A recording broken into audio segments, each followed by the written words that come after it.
یا ایھا الذین آمنوا لا ترفعوا اصواتکم فوق صوت النبی۔ اے ایمان والو،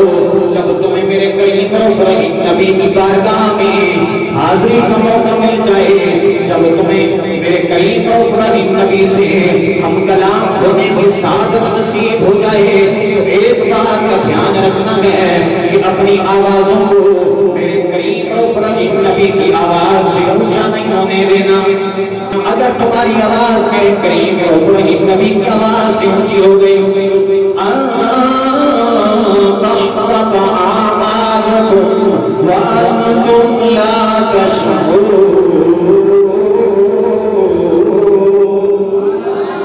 میں تمہارے سارے اعمال کو برباد کر دوں گا،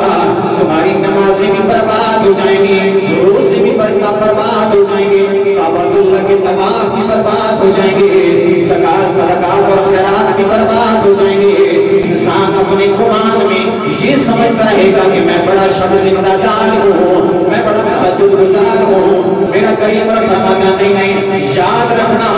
تم جو کچھ بھی ہو تم سمجھتے رہو، لیکن میں تو یہ دیکھتا ہوں کہ میرے نبی کی تعظیم